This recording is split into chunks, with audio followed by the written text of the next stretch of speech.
प्यारे बच्चों, आज हम कक्षा 11 का नारीशास्त्र विषय का प्रथम अध्याय संविधान क्यों और कैसे इसका अध्ययन करेंगे। सबसे पहले हमारे सामने प्रश्न आता है कि संविधान क्या है। संविधान राज्य के संविधान की परिभाषा लिखित तथा साथ ही अलिखित, मतलब लिखा हुआ और बिना लिखा हुआ नियमों एवं विनियमों के निकाय के रूप में की जा सकती है, जिनके द्वारा सरकार का गठन होता है और वह कार्य करती है। संविधान को नियमों का संग्रह भी कहा जाता है, जिनके अनुसार शासन की जो शक्तियाँ हैं, शासितों के अधिकार हैं तथा दोनों के बीच संबंध समायोजित होते हैं। संविधान के द्वारा ही व्यवस्थापिका, कार्यपालिका और न्यायपालिका, इन तीनों का गठन होता है। उनकी शक्तियों के बीच में डिवाइडेशन होता है। अब संविधान की जो मुख्य परिभाषाएं जो विद्वानों द्वारा दी गई हैं, उसमें गैटिल के अनुसार संविधान उन आधारभूत सिद्धांतों को कहते हैं जिनसे किसी राज्य का स्वरूप निर्धारित होता है। लॉर्ड ब्राइस के अनुसार संविधान किसी भी राज्य अथवा राष्ट्र के वे नियम होते हैं जो शासन के स्वरूप तथा उसके प्रति नागरिकों के अधिकार और कर्तव्यों को निश्चित करते हैं। अब संविधान का वर्गीकरण। संविधान का जो वर्गीकरण किया गया है, उसमें पहला वर्गीकरण है संविधान की उत्पत्ति के आधार।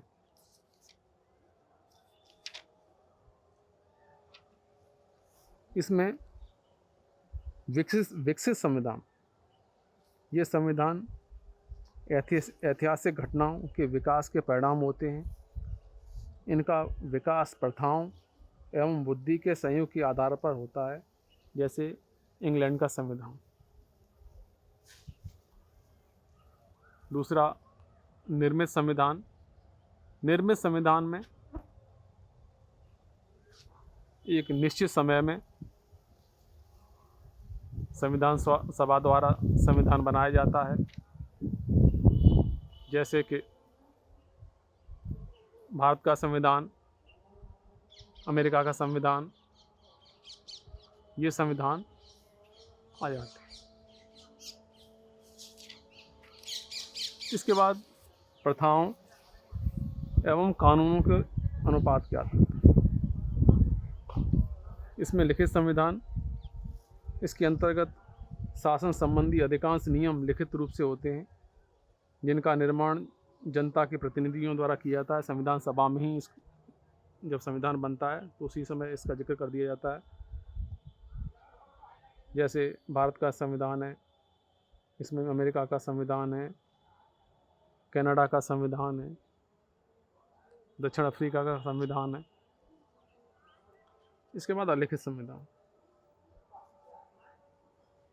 ये जो संविधान है, इसके नियम अलिखित होते हैं तथा जो वहाँ की जो परंपराएं हैं, न्यायालयों के निर्णय हैं, उन्हीं के आधार पर ये कार्य करते हैं, जैसे इंग्लैंड का संविधान।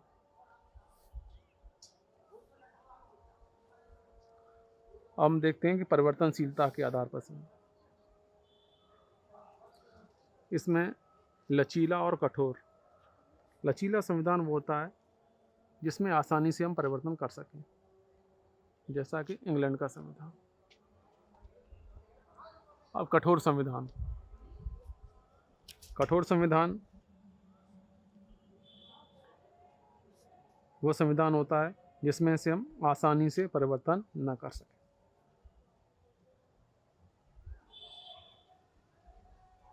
इसमें अमेरिका का संविधान आ जाता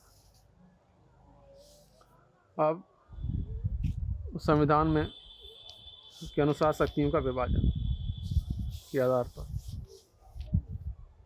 शक्तियों के विभाजन में एकात्मक और संघात्मक शक्तियाँ। एकात्मक संविधान, इसमें ज़्यादातर जो शक्तियाँ होती हैं वो केंद्र सरकार के पास नहीं तो होती। यहाँ एक कार्यपालिका, एक व्यवस्थापिका तथा एक न्यायपालिका होती है।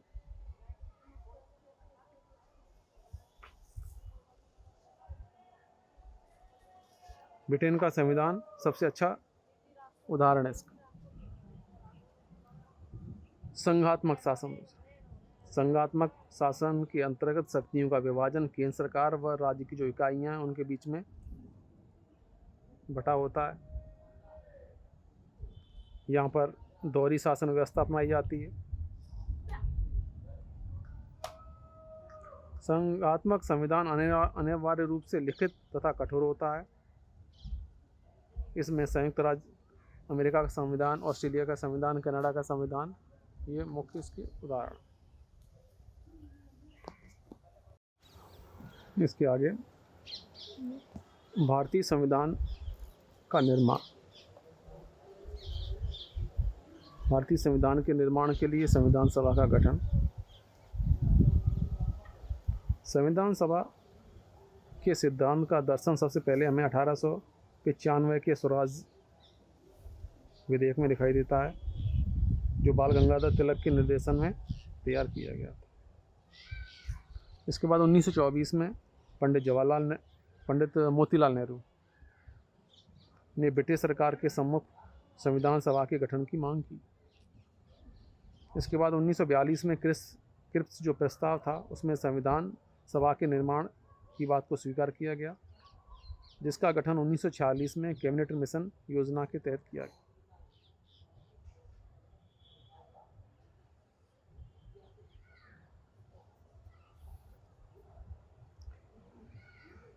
इस संविधान सभा में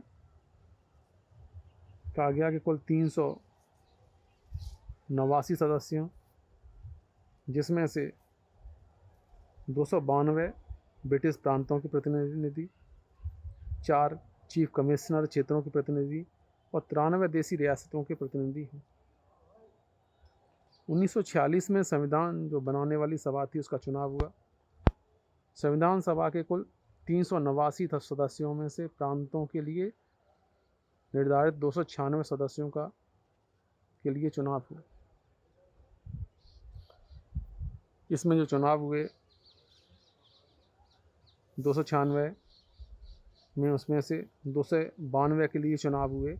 4 स्थान जो सिख समुदाय के लिए रिक्त ही रहे, क्योंकि जो उनकी जो पार्टी थी सिख पथिक बोर्ड ने 15 जुलाई 1946 को चुनावों का बहिष्कार की घोषणा की। 292 जो सीटों के लिए जो चुनाव हुए उनमें से कांग्रेस सबसे बड़ी पार्टी थी। कांग्रेस पार्टी के 202 सदस्य थे। मुस्लिम लीग के 73 थे। निर्दलीय 7 थे। एकतावादी पार्टी के 3, भारतीय ईसाई के 2, बाकी कृषक प्रजा, मुस्लिम, हिंदू महासभा, अनुसूचित जाति फेडरेशन, एंग्लो इंडियन, साम्यवादी, इन सब के एक सदस्य। मुस्लिम लीग जो कांग्रेस के बाद जो दूसरी बड़ी पार्टी थी, सबसे बड़ी पार्टी थी, उसके द्वारा संविधान सभा का बहिष्कार किया गया।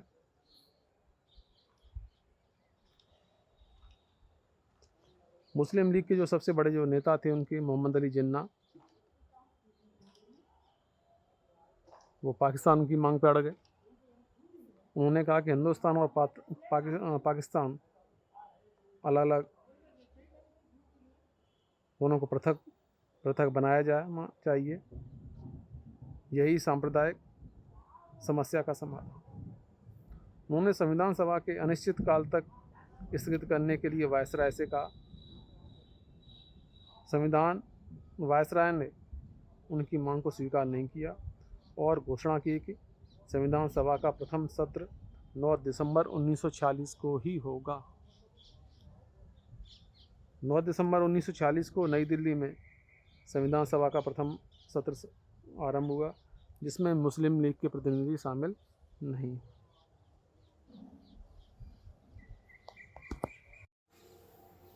संविधान सभा की कार्यप्रणाली।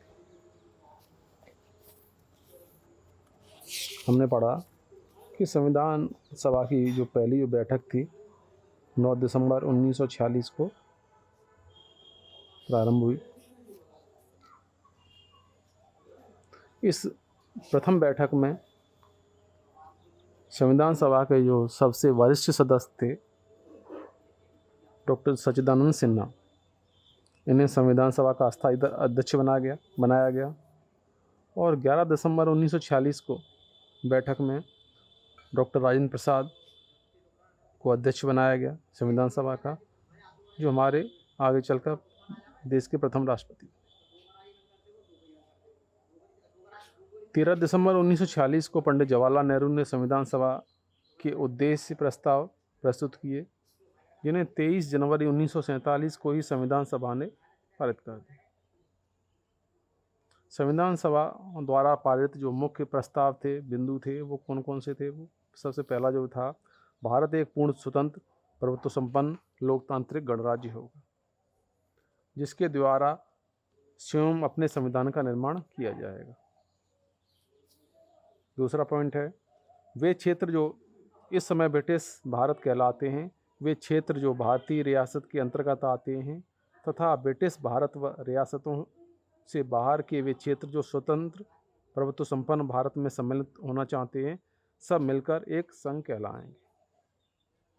तीसरा पॉइंट है हमारा, ये तथाकथित क्षेत्र अपनी वर्तमान सीमाओं में अथवा संविधान द्वारा निर्धारित की गई सीमाओं में संविधान द्वारा की गई व्यवस्था के अनुसार स्वायत्तशासी इकाइयाँ होंगी। चौथा पॉइंट है, भारतीय संघ और उसके अंतर्गत विविध प्रकार के संपूर्ण प्रभुत्व सत्ता का मूल स्रोत जनता होगी। भारतीय संघ की जो मुख्य जो सत्ता है वो जनता के पास होगी। पांचवा पॉइंट है, विधि के अनुसार एवं सार्वजनिक नैतिकता के अधीन सब नागरिकों को सामाजिक, आर्थिक व राजनीतिक न्याय, भाषण, अभिव्यक्ति, विश्वास, समुदाय निर्माण एवं कार्य की स्वतंत्रता है। छठवां पॉइंट है हमारा, अल्पसंख्यक वर्गों, पिछड़ी जातियों व जनजातियों को हितों की रक्षा की समुचित व्यवस्था की जाएगी।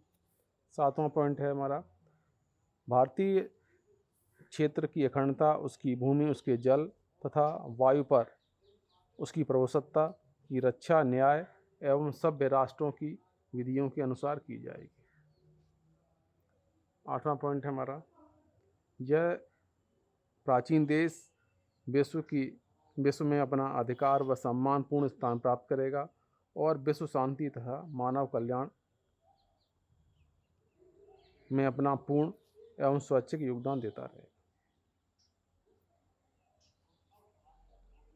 इन उद्देश्यों प्रस्तावों से स्पष्ट है कि संविधान सभा में जनता की उन सभी आकांक्षाओं को पूर्ण करने का प्रयत्न किया गया जिनके लिए भारतवासी लंबे समय से संघर्ष कर रहे थे।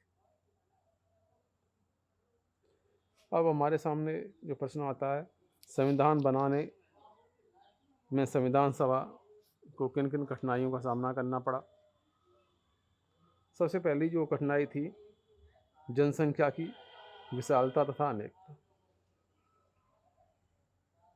संविधान सभा को विश्व के सबसे बड़े लोकतांत्रिक देश के लिए संविधान बनाना था, जिसकी जनसंख्या उस समय लगभग 36 करोड़ थी।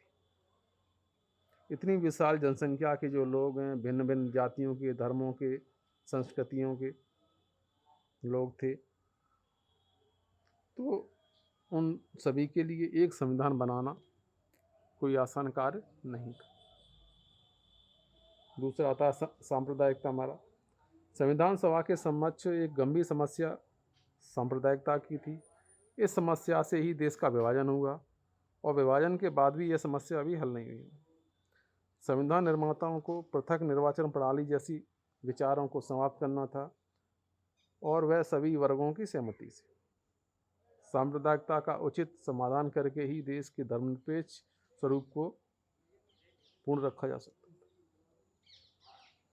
देसी रियासतों की समस्या,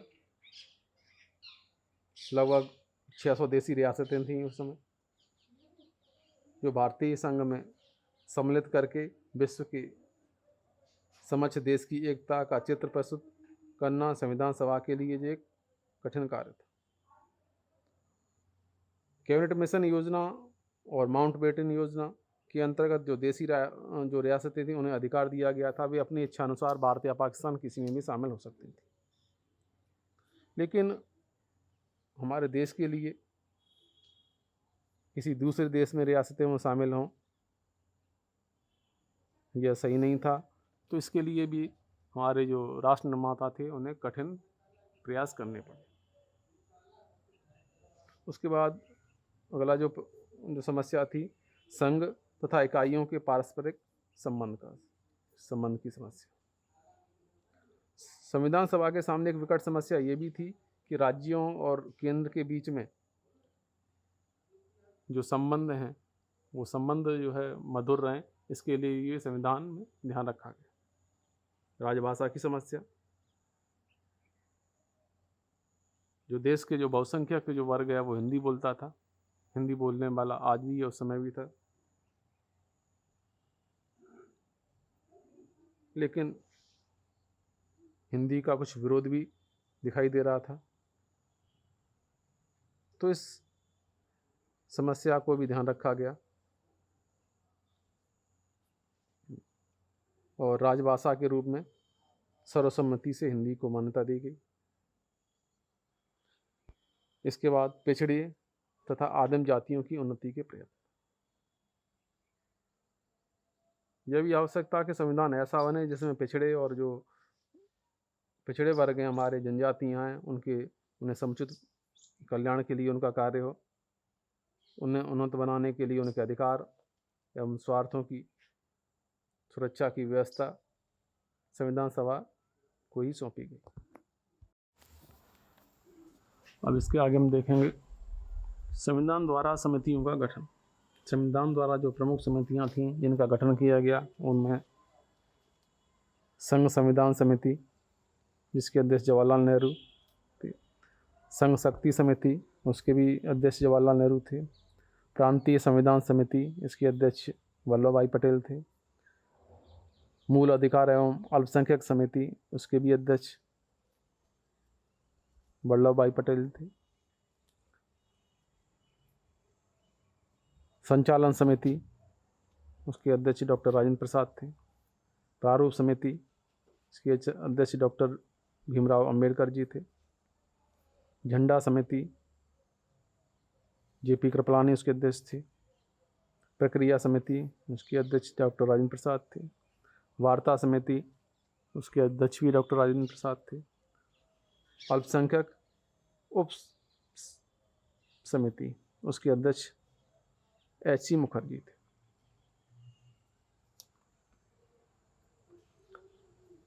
और संविधान का पारित होना। संविधान संशोधन के पश्चात संविधान सभा ने इस प्रारूप को 26 नवंबर 1949 को स्वीकार कर लिया। संविधान सभा के कुल 11 अधिवेशन हुए एवं उसके प्रारूप पर 114 दिनों तक विचार विमर्श किया गया। संविधान बनाने में 2 वर्ष 11 माह और 18 दिन का समय लगा और संविधान बनाने का जो खर्चा था वो लगभग उस समय 64 लाख रुपए खर्चा आया। अपने अंतिम रूप से संविधान में 395 अनुच्छेद, 8 अनुसूचियां थीं।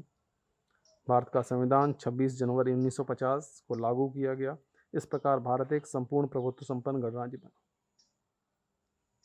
भारत को गणतंत्र कहते हैं क्योंकि यहाँ पर हमारे यहाँ राष्ट्रपति का चुनाव होता है।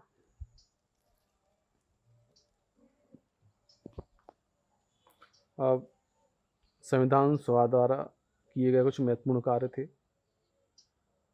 22 जुलाई 1947 को राष्ट्रीय ध्वज अपनाया गया। भारत 15 अगस्त 1947 को आज़ाद हुआ। 24 जनवरी 1950 को राष्ट्रीय गान एवं 26 जनवरी 1950 को राष्ट्रीय गीत अपनाया गया। 24 जनवरी 1950 को डॉक्टर राजेंद्र प्रसाद को भारत के राष्ट्रपति नियुक्त किया गया। स्वतंत्र भारत के पहले भारतीय गवर्नर जनरल श्री राजगोपालाचारी थे तथा अंतिम अंग्रेज जो गवर्नर जनरल थे वो लॉर्ड माउंटबेटन थे। अब भारतीय संविधान के स्रोत, इसके बारे में अध्ययन करें। जो मुख्य भारतीय संविधान के स्रोत थे, हमने विश्व के संविधान सभा ने विश्व के उस समय जो संविधान थे उन लगभग सभी संविधानों का अध्ययन किया और ये पाया कि विश्व में जो अच्छे संविधान थे, उनमें जो अच्छी बातें थी वो भारतीय संविधान सभा ने अपने संविधान में लागू की, जिनमें से मुख्य थी ब्रिटिश संविधान में से जो लिया गया सर्वाधिक मत के आधार पर चुनाव में जीत का निर्णय, इसके बाद सरकार का संसदीय स्वरूप, कानून के शासन का विचार, विधायिका में अध्यक्ष का पद और उसकी भूमिका, इसके बाद कानून निर्माण की विधि, ये सब ब्रिटिश संविधान से लिए गए। अमेरिका के संविधान से मौलिक अधिकारों की सूची, न्यायिक पुनर्वलोकन का अधिकार और न्यायपालिका की स्वतंत्रता, ये अमेरिका के संविधान से लिया गया।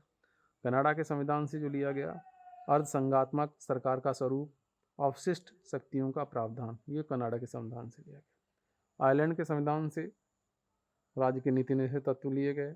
जर्मनी के संविधान से आपातकाल उपबंध लिए गए।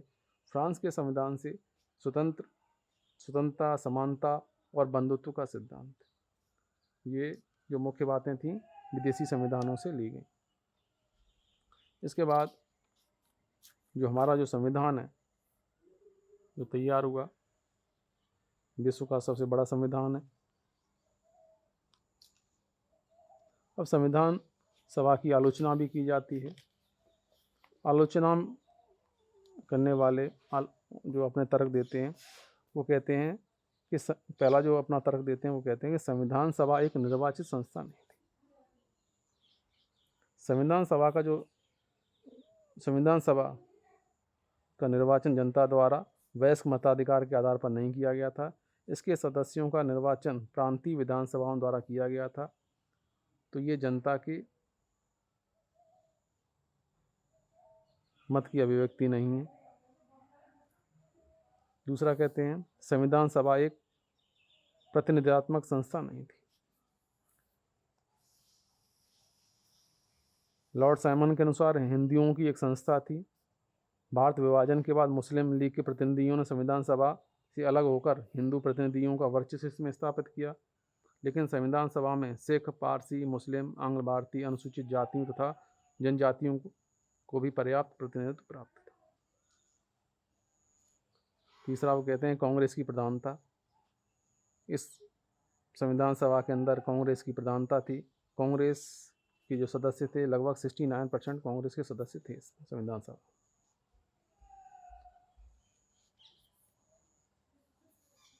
अगला वो कहते हैं संविधान सभा की प्रभुसत्ता के आगे प्रश्न चिन्ह।